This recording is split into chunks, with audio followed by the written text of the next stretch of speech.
কিছুদিন আগে দেখলেন আপনারা যে ওই যে কথিত নারীবাদীদের যে একটি মতাদর্শের যে কিছু নারীরা যারা প্রধান উপদেষ্টার কাছে বিভিন্ন পরামর্শ নিয়ে গিয়েছিলেন, এটাও কিন্তু একটা গভীর ষড়যন্ত্র আমাদের জন্য।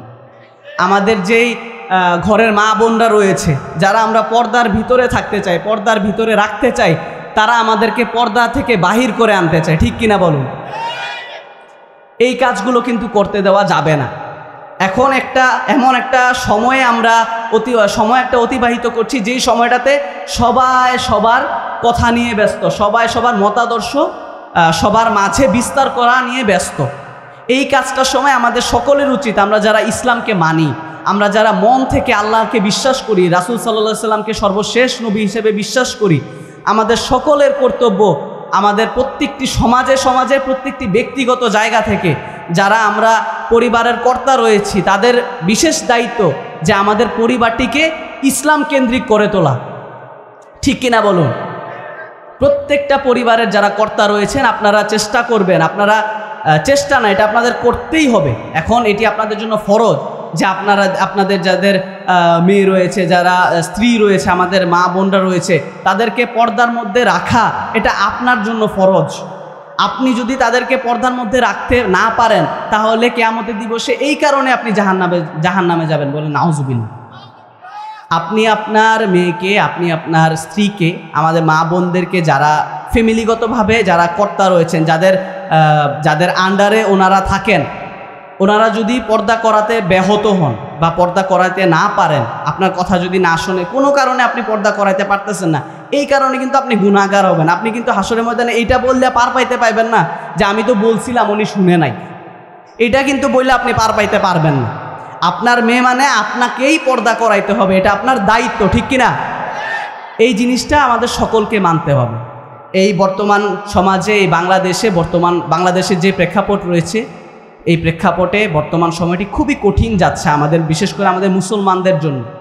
পার্শ্ববর্তী দেশে আপনারা গতকালকে দেখেছেন, পার্শ্ববর্তী দেশে ভারতে, পাকিস্তানে অলরেডি কিন্তু যুদ্ধ শুরু হয়েছে।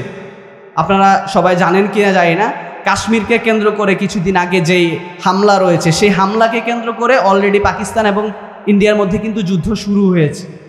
তো এই সময়টি পার্শ্ববর্তী দেশে যুদ্ধ চলছে, ইসরায়েলে গাজায় যুদ্ধ চলছে, প্রত্যেকটি জায়গায় কিন্তু মুসলমান এখন নির্যাতিত। এই বাংলাদেশেও কিছুদিন আগ পর্যন্ত মুসলমানরা কিন্তু নির্যাতিত ছিল, ঠিক কিনা? কিন্তু এখন থেকে মুসলমানরা আর নির্যাতিত থাকবে না। আমরা যার যার জায়গা থেকে ইসলামকে নিয়ে কথা বলতে হবে, ইসলামকে নিয়ে মানুষের মধ্যে সচেতনতা তৈরি করতে হবে। আমাদের প্রত্যেকটা সমাজে ইসলামকে নিয়ে, আমাদের প্রত্যেকটা মসজিদ কেন্দ্রিক, প্রত্যেকটা এরকম মাহফিল কেন্দ্রিক, প্রোগ্রাম কেন্দ্রিক ইসলামকে নিয়ে বেশি বেশি আলোচনা করতে হবে, যেন মানুষের মধ্যে ইসলামকে নিয়ে তাদের সফট কর্নার তৈরি হয়, ঠিক কিনা?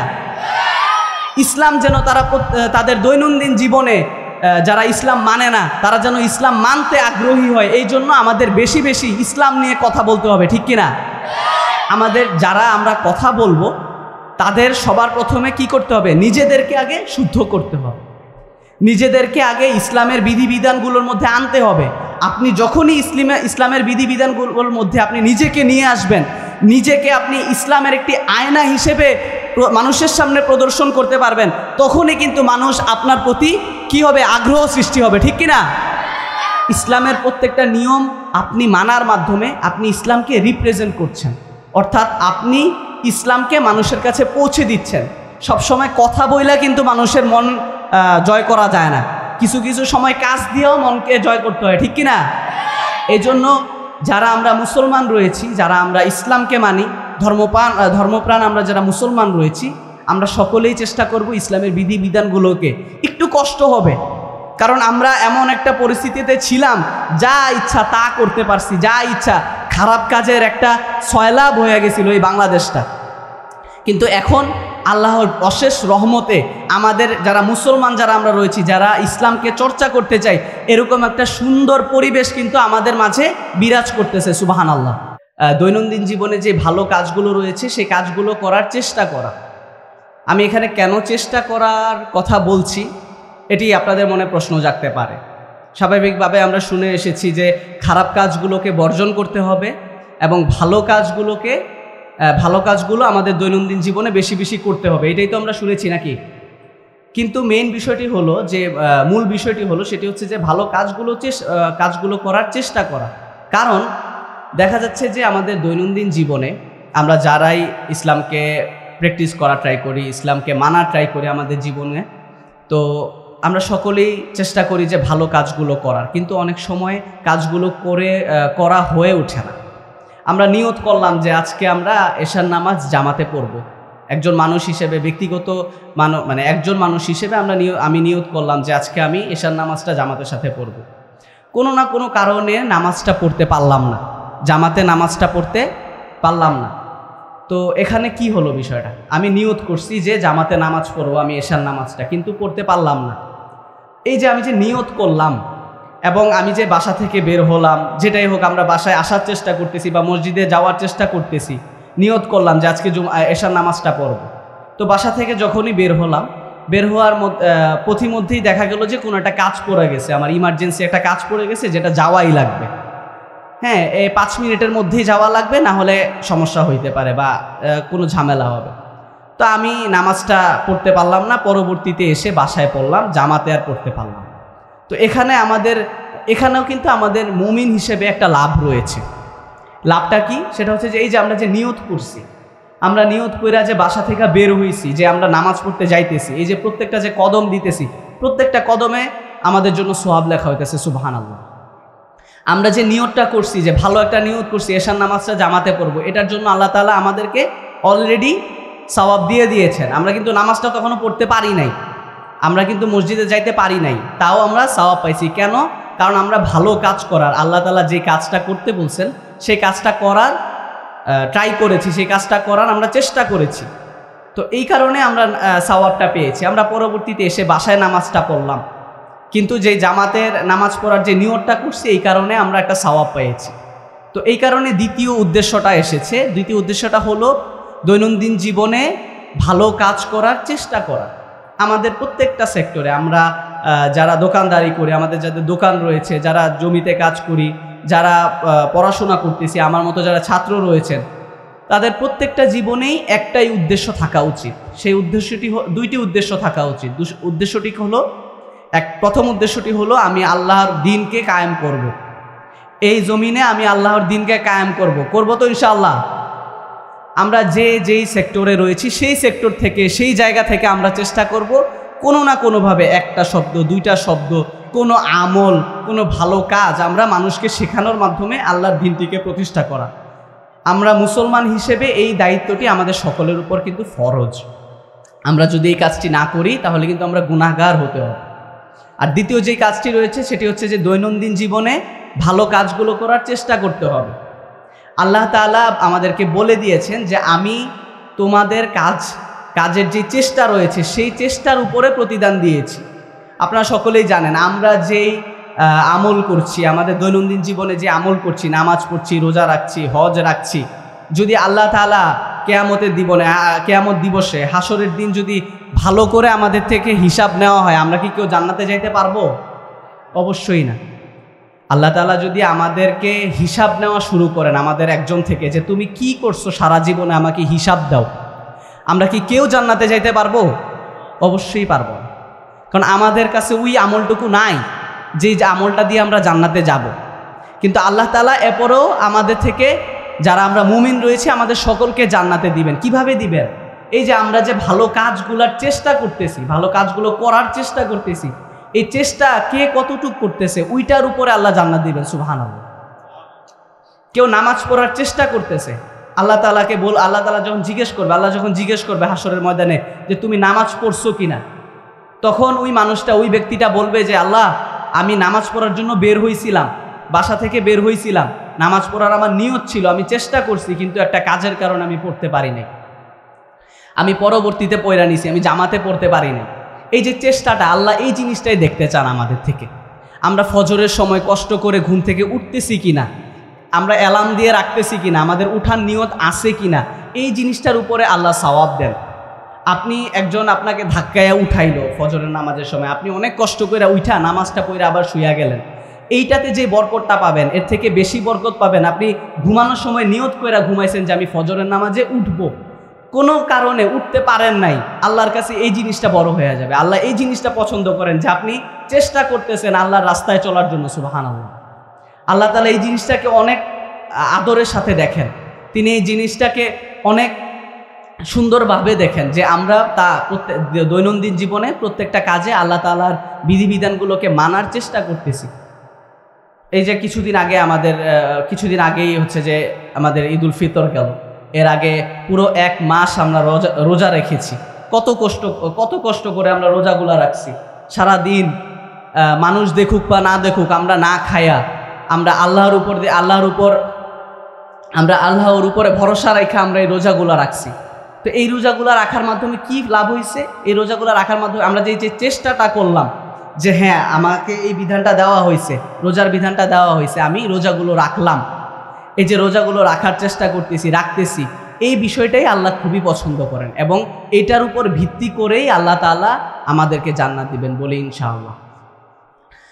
তো আমাদের প্রত্যেকটা দৈনন্দিন জীবনের প্রত্যেকটা কাজে আমাদেরকে কি করতে হবে? ভালো কাজগুলো করার চেষ্টা করতে হবে। কি করতে হবে? চেষ্টা করতে হবে।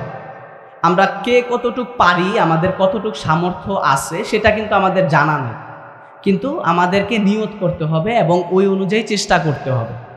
আমরা যার সেক্টর থেকে যেই জায়গায় যারা আমরা যে পেশায় নিয়োজিত আছি সেই পেশায় থেকেই আমাদের এই ভালো কাজগুলো করার চেষ্টা করতে হবে।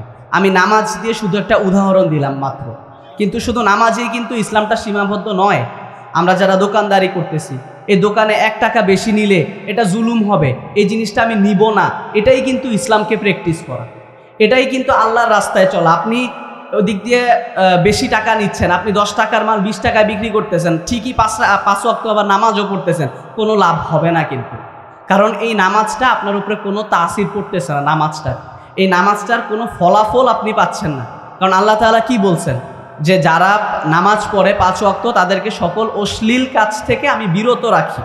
তো আপনি বলতে পারেন যে আমি তো নামাজ পড়তেছি, এখন তাইলে আমি জুলুমও করতেছি, আমি 10 টাকার মাল 20 টাকা বিক্রি করতেছি, তো আমি তো নিজেকে আটকাইতে পারতেছি না। আপনি নিজে চেষ্টা করতেছেন না, তাই আপনি আটকাইতে পারতেছেন না। আল্লাহ তাআলা বলছেন যে ভালো করে নামাজ পড়ো, যে সুন্দরভাবে সুষ্ঠুভাবে নামাজগুলো পড়ে তাকে আমি সকল ধরনের অশ্লীল কাজ থেকে, মানে অশ্লীল কাজ বলতে এখানে গুনাহ কাজ বোঝানো হয়েছে, সকল ধরনের গুনার কাজ থেকে আমি তাকে বিরত রাখি। আপনি যখন খালেস নিয়তে আপনি অন্তর থেকে নিয়ত করবেন যে হ্যাঁ আমি নামাজ পড়ার মাধ্যমে আমি যেই সেক্টরে কাজ করি, আমি যেই পেশায় কাজ করি, এই পেশায় নিয়োজিত থেকে আমি নামাজ পড়ার মাধ্যমে ওই পেশায় মানুষের সেবা করব এবং আল্লাহর দ্বীনকে প্রতিষ্ঠা করব, তাহলেই দেখবেন আপনি 5 ওয়াক্ত যোহর নামাজটা পড়া যখন আপনি দোকানে যাবেন তখনই দেখবেন যে আপনি 10 টাকার জায়গায় 20 টাকা রাখতে গেলে আপনার বিবেকে বাধা দিতেছে। তখনই দেখবেন যে আপনি যখনই নিয়তটা করবেন যে হ্যাঁ আমি এই নিয়ত করার মাধ্যমে, নামাজ পড়ার মাধ্যমে ভালো আল্লাহর রাস্তায় ফিরে আসতে চাই, তখনই কিন্তু আল্লাহ আপনাকে ফিরায় নিয়ে আসবে। আপনি এদিক দিয়ে জুলুম করতেছেন, সুদ খাইতেছেন, ঘুষ খাইতেছেন, হারাম খাচ্ছেন, কিন্তু আবার ঠিকই নামাজ পড়তেছেন, কিন্তু আপনার মনের ভিতরে সেই অনুভূতিটা নাই। আপনি নামাজটাকে মনে করতেছেন যে ইসলামে একটা আল্লাহ তাআলা বলছে আমি এই জন্য নামাজ পড়তেছি, কিন্তু না, নামাজ পড়ার মাধ্যমে আপনি একজন মুমিন বান্দা হিসেবে নিজেকে পরিণত করতে হবে, তাহলেই আপনার নামাজের সফলতা আসবে। তো এই জন্য আমাদের কি করতে হবে? আল্লাহর যে ইবাদতগুলো রয়েছে প্রত্যেকটা কাজে আমাদেরকে খালেস অন্তরে আগে নিয়ত করতে হবে যে আমি কেন এই ইবাদতটা করতেছি, আমি রোজাটা কেন রাখতেছি, শুধু না খাওয়ার জন্য রোজা রাখতেছি? এই না খাওয়ার জন্য তো তাইলে রাস্তার কত মানুষ আছে যে না খায়া দিনের পর দিন থাকতেছে, পানি খায়া থাকতেছে, একটা রুটি খায়া থাকতেছে, তো তাইলে ওদের রোজা হয় না কেন? আমরা রোজাটা রাখার মাধ্যমে আমাদের ডিফারেন্সটা কি তাইলে ওদের মাধ্যমে?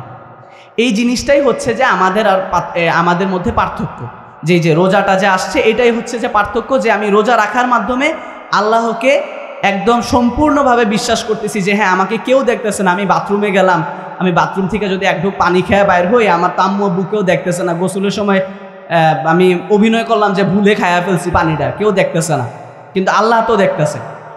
এই রোজার সময় আমাদের এই অনুভূতিটা তৈরি হয়, আর এই অনুভূতি তৈরি হওয়াটাই হচ্ছে রোজার সফলতা। বলেন সুবহানাল্লাহ। এরকম প্রত্যেকটা ইবাদতের সফলতা রয়েছে, প্রত্যেকটা ইবাদতের পিছনে কিছু নির্দিষ্ট কারণ রয়েছে যে কেন এই ইবাদতগুলা করতে হবে। আল্লাহ তাআলা প্রত্যেকটা ইবাদতের পিছনে কিছু না কোনো কারণ দিয়ে দিয়েছে। তো যেমন ফজরের নামাজটা পড়তে হবে, কেন পড়তে হবে? কারণ ফজর নামাজ এটা সায়েন্টিফিকলি প্রমাণিত যে ফজরের সময় যারা উঠে, সুবে সাদিক মানে সূর্যের আগে যারা উঠে, তাদের হচ্ছে যে হায়াত আল্লাহ তাআলা বৃদ্ধি করে দেয়। অটোমেটিকলি যারা, এটা রিসার্চে দেখা গেছে যে যারা নিয়মিত ফজরের, অর্থাৎ আমরা যদি সায়েন্টিফিকলি চিন্তা করি যে সূর্য ওঠার আগে ফজরের যে ওয়াক্তটা আছে, সেই সময় যারা প্রতিনিয়ত ঘুম থেকে উঠে এবং ফজর নামাজের পরে যারা হাঁটা চলা করে এবং না ঘুমায়, তাহলে তাদের রিজিক বৃদ্ধি করে দেন সুবহানাল্লাহ। তো এবং শারীরিকভাবে তো অবশ্যই উপকারিতা আছে, সেই সাথে ইসলামের দিক দিয়ে আমাদের রিজিক বাড়বে, আমাদের নিজেদের আয়ু বাড়বে। আয়ু কিন্তু আল্লাহ তাআলার বরকতের মধ্যে অনেক বড় একটা বরকত।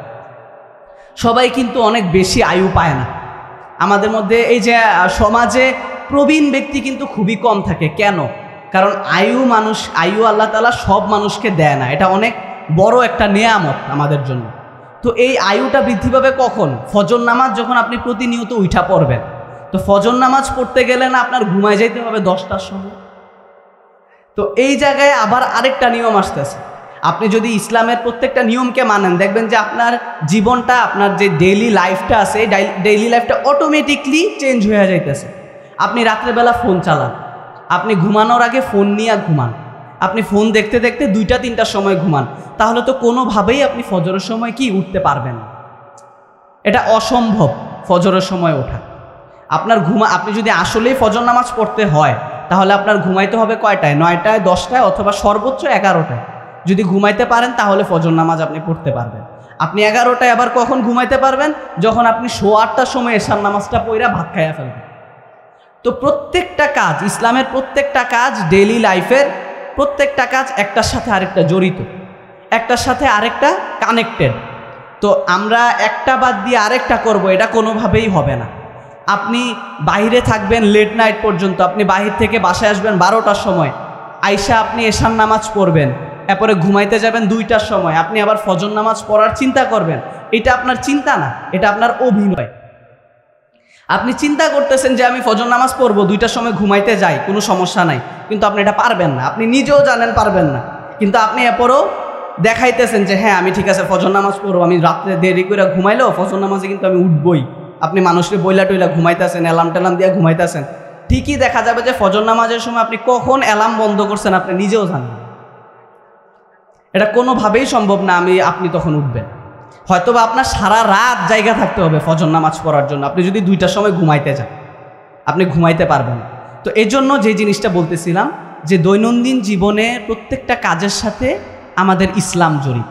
আমাদের দৈনন্দিন জীবনের আমাদের যে পেশা রয়েছে, আমি ছাত্র, যারা আমরা দোকান রয়েছে, যারা আমরা জব করি, প্রত্যেকটা সেক্টরেই ইসলাম কানেক্টেড। কারণ আল্লাহ তাআলা বলে দিয়েছেন যে ইসলাম হলো আমাদের জন্য একটি পরিপূর্ণ জীবন ব্যবস্থা। এই পরিপূর্ণ জীবন ব্যবস্থা আর কোনো ধর্মে নাই। প্রত্যেকটা ধর্মের একটাই মূলনীতি, সেটা হচ্ছে যে তুমি যা করো আমার সাথে, ধর্মের সাথে কোনো কি সম্পর্ক নাই। তুমি সময় মতো আইসা, মনে করো যারা হিন্দু ধর্ম, সময় মতো আইসা আপনি মন্দিরে গেলেন বা যেটাই করলেন, ওদের যে নিয়ম নীতি রয়েছে, এটার সাথে ধর্মের কিন্তু কোনো সম্পর্ক নাই, কোনো নিয়মও নাই ওদের নির্দিষ্ট। তো এই জন্য শুধুমাত্র একটা ধর্মই আল্লাহ তাআলা যে বলে দিয়েছেন যে ইসলাম ধর্ম তোমাদের জন্য পরিপূর্ণ একটি ধর্ম। অর্থাৎ আমাদের দৈনন্দিন জীবনের প্রত্যেকটা কাজে ইসলাম সম্পৃক্ত, প্রত্যেকটা কাজে ইসলাম জড়িত। এজন্য আমাদের সকলকে খেয়াল রাখতে হবে যে আমরা যে কাজগুলো করছি, এই কাজগুলো আমরা প্রথমত খালেস নিয়তে করছি কিনা। এটা হচ্ছে সর্বপ্রথম আমাদের শর্ত। প্রত্যেকটা ইবাদত করার প্রথম শর্ত কি? খালেস নিয়তে কি নিয়ত করতে হবে, খালেস অন্তরে নিয়ত করতে হবে, প্রথম শর্ত। এই শর্তটা যখন আপনি মানতে পারবেন, তখন দেখবেন যে আপনার কাছে ইবাদত করাগুলা মজা লাগতেছে। আপনি নামাজ পড়তেছেন, আপনার কাছে মজা লাগতেছে, আপনি কোরআন তেলাওয়াত করতে আপনার ইচ্ছা করবে। এই যে আমি নিজেকে দিয়েই বলি, যেহেতু আমি আপনাদের ছোট ভাই, আমি এখনও পড়াশোনা করছি, আমাদের এই বয়সের বেশিরভাগের সমস্যা হচ্ছে কি, আমরা নামাজ পড়ি কিন্তু মজা পাই না।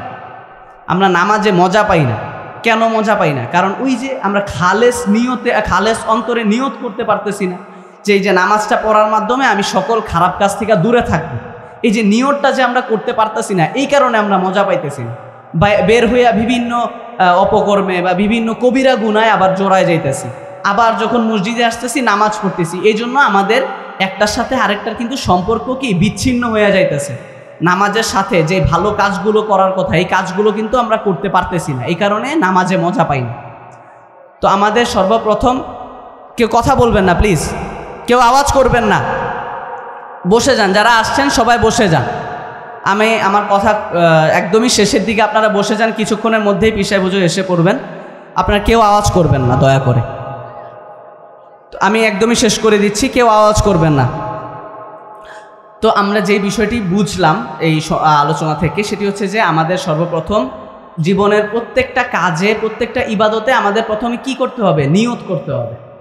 যখনই আমরা নিয়ত করতে পারবো তখন হচ্ছে যে আমরা ইবাদতে মজা পাবো, আমরা ওই কাজগুলো ভালোভাবে করতে পারবো। এবং এই কাজগুলো করার মাধ্যমে আরেকটা জিনিস করতে হবে, সেটি হচ্ছে যে এই জমিনে, বাংলার জমিনে, এই পৃথিবীতে, দুনিয়ার জমিনে আমাদেরকে ইসলাম প্রতিষ্ঠা করতে হবে। প্রত্যেকটা জায়গায় ইসলামের দাওয়াত দিতে হবে। প্রত্যেকটা জায়গায় আমরা যেই সেক্টরে কাজ করি সেই জায়গা থেকে ইসলামের দাওয়াত দিতে হবে। আমরা সকলে পারবো তো ইনশাআল্লাহ? এই কাজটি খুবই গুরুত্বপূর্ণ আমাদের এই বর্তমান সমাজে, এই বর্তমান সময়ে, এই প্রেক্ষাপটে ইসলামের দাওয়াত দেওয়া, ইসলামের যেই বিধিবিধানগুলো রয়েছে সেই বিধিবিধানগুলোকে প্রতিষ্ঠা করা আমাদের সকলের জন্য এটি গুরুত্বপূর্ণ একটি কর্তব্য। আমরা এই কর্তব্যটি পালন করতেই হবে। বিশেষ করে আমাদের এই বাংলাদেশে এখন যে সময়টি যাচ্ছে, এই সময়টি খুবই ক্রিটিক্যাল, এই সময়টি খুবই কঠিন। এই সময়টিতে দেখবেন যে বিভিন্নভাবে বিভিন্ন মতাদর্শের মানুষের কিন্তু এখন আবির্ভাব হচ্ছে। কিছুদিন আগে দেখলেন আপনারা যে ওই যে কথিত নারীবাদীদের যে একটি মতাদর্শের যে কিছু নারীরা যারা প্রধান উপদেষ্টার কাছে বিভিন্ন পরামর্শ নিয়ে গিয়েছিলেন, এটাও কিন্তু একটা গভীর ষড়যন্ত্র আমাদের জন্য। আমাদের যেই ঘরের মা বোনরা রয়েছে, যারা আমরা পর্দার ভিতরে থাকতে চাই, পর্দার ভিতরে রাখতে চাই, তারা আমাদেরকে পর্দা থেকে বাহির করে আনতে চায়। ঠিক কিনা বলুন? এই কাজগুলো কিন্তু করতে দেওয়া যাবে না। এখন এমন একটা সময়ে আমরা অতিবাহিত করছি, যেই সময়টাতে সবাই সবার কথা নিয়ে ব্যস্ত, সবাই সবার মতাদর্শ সবার মাঝে বিস্তার করা নিয়ে ব্যস্ত। এই কাজটার সময় আমাদের সকলের উচিত, আমরা যারা ইসলামকে মানি, আমরা যারা মন থেকে আল্লাহকে বিশ্বাস করি, রাসূল সাল্লাল্লাহু আলাইহি সাল্লামকে সর্বশেষ নবী হিসেবে বিশ্বাস করি, আমাদের সকলের কর্তব্য আমাদের প্রত্যেকটি সমাজে প্রত্যেকটি ব্যক্তিগত জায়গা থেকে যারা আমরা পরিবারের কর্তা রয়েছি, তাদের বিশেষ দায়িত্ব যে আমাদের পরিবারটিকে ইসলাম কেন্দ্রিক করে তোলা। ঠিক কিনা বলুন? প্রত্যেকটা পরিবারের যারা কর্তা রয়েছেন, আপনারা চেষ্টা করবেন, চেষ্টা না, এটা আপনাদের করতেই হবে। এখন এটি আপনাদের জন্য ফরজ যে আপনাদের যাদের মেয়ে রয়েছে, যারা স্ত্রী রয়েছে, আমাদের মা বোনরা রয়েছে, তাদেরকে পর্দার মধ্যে রাখা এটা আপনার জন্য ফরজ। আপনি যদি তাদেরকে পর্দার মধ্যে রাখতে না পারেন, তাহলে কিয়ামতের দিবসে এই কারণে আপনি জাহান্নামে যাবেন। বলেন নাউজুবিল্লাহ। আপনি আপনার মেয়েকে, আপনি আপনার স্ত্রীকে, আমাদের মা বোনদেরকে, যারা ফ্যামিলিগতভাবে যারা কর্তা রয়েছেন, যাদের আন্ডারে ওনারা থাকেন, ওনারা যদি পর্দা করাতে ব্যাহত হন বা পর্দা করাতে না পারেন, আপনার কথা যদি না শোনে, কোনো কারণে আপনি পর্দা করাইতে পারতেছেন না, এই কারণে কিন্তু আপনি গুনাহগার হবেন। আপনি কিন্তু হাসরের ময়দানে এইটা বললে পার পাইতে পাইবেন না যে আমি তো বলছিলাম উনি শুনে নাই। এটা কিন্তু বললে আপনি পার পাইতে পারবেন না। আপনার মেয়ে মানে আপনাকেই পর্দা করাইতে হবে, এটা আপনার দায়িত্ব। ঠিক কিনা? এই জিনিসটা আমাদের সকলকে মানতে হবে।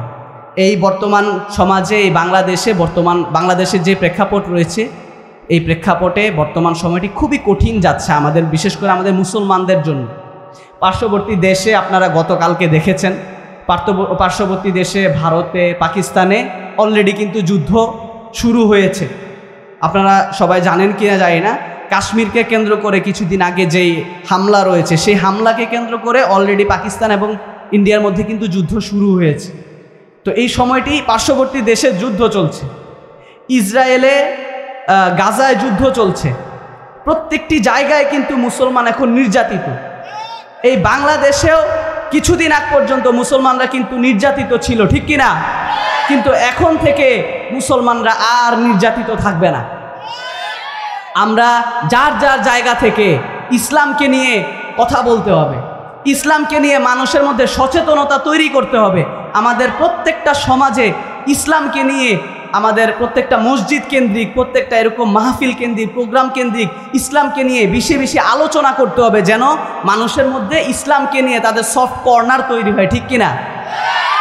ইসলাম যেন তারা তাদের দৈনন্দিন জীবনে, যারা ইসলাম মানে না তারা যেন ইসলাম মানতে আগ্রহী হয়। এই জন্য আমাদের বেশি বেশি ইসলাম নিয়ে কথা বলতে হবে, ঠিক কিনা? আমাদের যারা আমরা কথা বলবো তাদের সবার প্রথমে কি করতে হবে? নিজেদেরকে আগে শুদ্ধ করতে হবে, নিজেদেরকে আগে ইসলামের বিধিবিধানগুলোর মধ্যে আনতে হবে। আপনি যখনই ইসলামের বিধিবিধানগুলোর মধ্যে আপনি নিজেকে নিয়ে আসবেন, নিজেকে আপনি ইসলামের একটি আয়না হিসেবে মানুষের সামনে প্রদর্শন করতে পারবেন, তখনই কিন্তু মানুষ আপনার প্রতি কি হবে? আগ্রহ সৃষ্টি হবে, ঠিক কিনা? ইসলামের প্রত্যেকটা নিয়ম আপনি মানার মাধ্যমে আপনি ইসলামকে রিপ্রেজেন্ট করছেন, অর্থাৎ আপনি ইসলামকে মানুষের কাছে পৌঁছে দিচ্ছেন। সবসময় কথা বইলা কিন্তু মানুষের মন জয় করা যায় না, কিছু কিছু সময় কাজ দিয়েও মনকে জয় করতে হয়, ঠিক কিনা? এই জন্য যারা আমরা মুসলমান রয়েছি, যারা আমরা ইসলামকে মানি, ধর্মপ্রাণ আমরা যারা মুসলমান রয়েছি, আমরা সকলেই চেষ্টা করব ইসলামের বিধিবিধানগুলোকে, একটু কষ্ট হবে কারণ আমরা এমন একটা পরিস্থিতিতে ছিলাম যা ইচ্ছা তা করতে পারছি, যা ইচ্ছা, খারাপ কাজের একটা সয়লাভ হয়ে গেছিল এই বাংলাদেশটা। কিন্তু এখন আল্লাহর অশেষ রহমতে আমাদের যারা মুসলমান যারা আমরা রয়েছি, যারা ইসলামকে চর্চা করতে চাই, এরকম একটা সুন্দর পরিবেশ কিন্তু আমাদের মাঝে বিরাজ করতেছে, সুবহানাল্লাহ। এই সময়টা কিন্তু আগে ছিল না। যেহেতু এই সময়টা এখন আসছে, এই সময়টাকে কাজে লাগাইতে হবে। আগে আমাদের অনেক অজুহাত ছিল যে হ্যাঁ আমরা চাইলেও পারি না, দাড়ি রাখতে পারি না, দইরা নিয়ে যায়, ঠিক কিনা? কিন্তু এখন দাড়ি রাখতে কিন্তু কোনো বাধা নাই।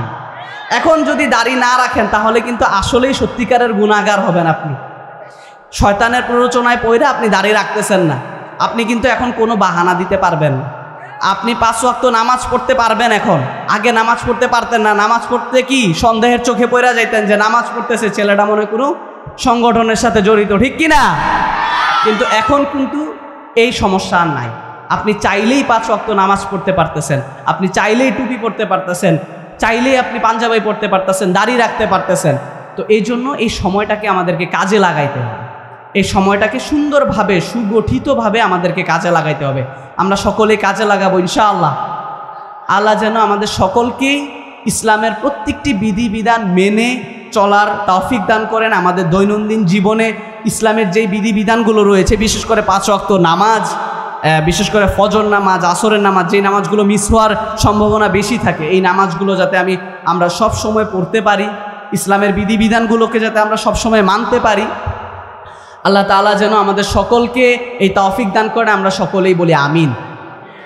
আমার কথা একদমই শেষের দিকে, আমি খুবই হয়তোবা লম্বা সময় নিয়েছি আপনাদের, আমি আর অপেক্ষা করাতে চাই না, কারণ আপনারা সকলেই অধীর আগ্রহে অপেক্ষা করছেন যে আজকের যেই প্রধান বক্তা রয়েছেন ওনার আলোচনা আপনারা শুনবেন।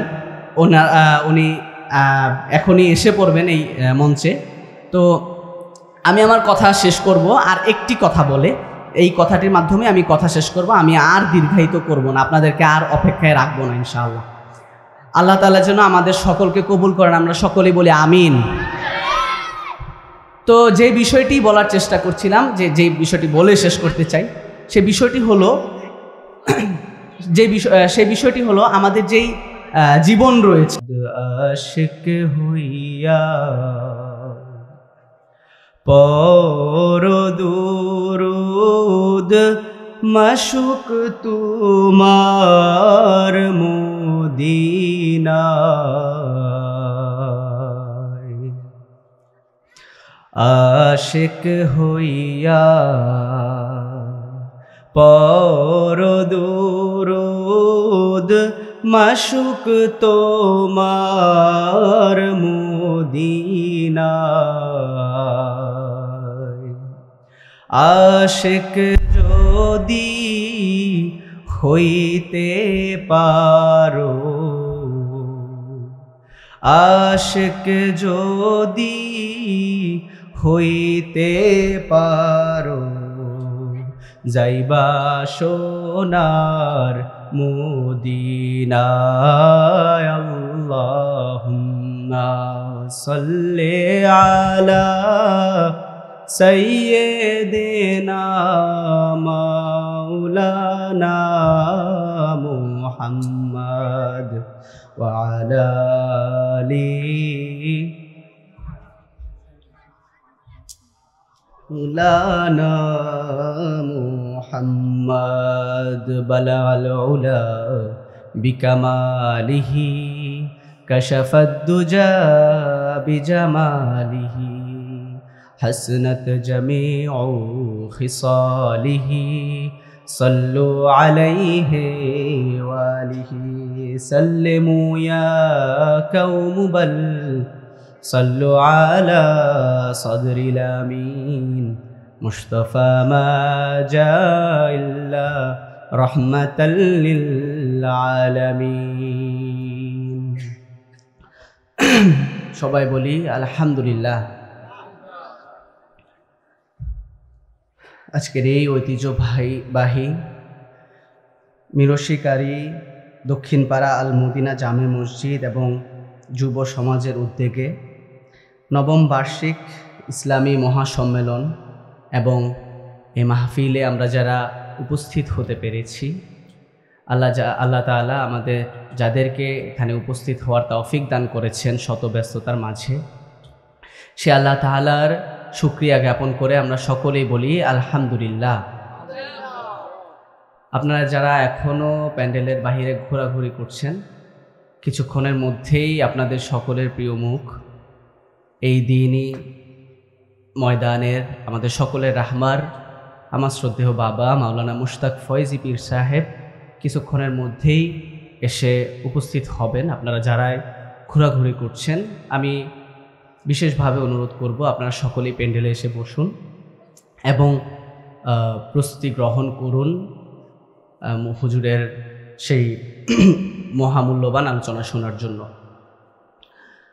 সময় খুবই সংক্ষিপ্ত, হুজুর কিছুক্ষণের মধ্যে আসবেন। এর আগ দিয়ে আমি আপনাদের সামনে, আমি ছোট মানুষ, আপনাদের ছোট ভাই, কিছু কথা বলার চেষ্টা করব। আল্লাহ তাআলা যেন আমাকে সেই কথাগুলো বলার এবং আপনাদেরকে সেই কথাগুলো ধৈর্য সহকারে শোনার তৌফিক দান করেন। আমরা সকলেই বলি আমিন। যেহেতু সময় কম, আমি শুধু একটি বিষয় নিয়েই কথা বলবো। সে বিষয়টি হচ্ছে যে ইসলামের খুবই গুরুত্বপূর্ণ একটি মৌলিক বিষয়, আল্লাহ তাআলা আমাদেরকে কি জন্য সৃষ্টি করেছেন। এত ফেরেশতা থাকতে, এত মাখলুকাত থাকতে কেন আমাদেরকে সকল মাখলুকাতের শ্রেষ্ঠ জীব হিসেবে আমাদেরকে উপাধি দিয়েছেন, আমাদের শ্রেষ্ঠ জীব হিসেবে অভিষিত করেছেন, কেন করেছেন, এটির পিছনে আল্লাহ তাআলার খুবই, আমরা কথা না বলে, এই যে বাচ্চারা আস্তে কথা বলা যাবে না, কিছুক্ষণ আলোচনা করব, মনোযোগ দিয়ে শুনতে হবে। শুনতে পারবো তো ইনশাআল্লাহ? জি। তো যেটি বলছিলাম, আল্লাহ তাআলা আমাদেরকে সৃষ্টি করেছেন গুরুত্বপূর্ণ দুইটি কারণে। কয়টি কারণে? তো দুইটি কারণটির প্রথম কারণটি হলো আল্লাহ তাআলার যে দিন রয়েছে সেই দিনকে এই দুনিয়ার জমিনে কায়েম করা।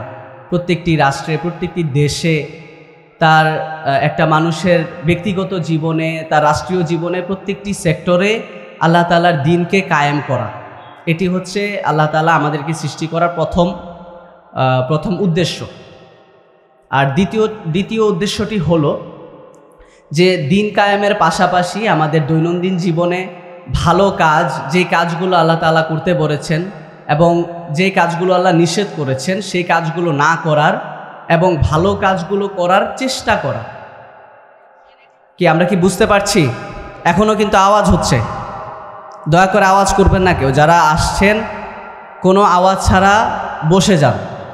হুজুর কিছুক্ষণের মধ্যে আসবে, কোনো আওয়াজ ছাড়া বসে যান, বিশৃঙ্খলা সৃষ্টি করবেন না।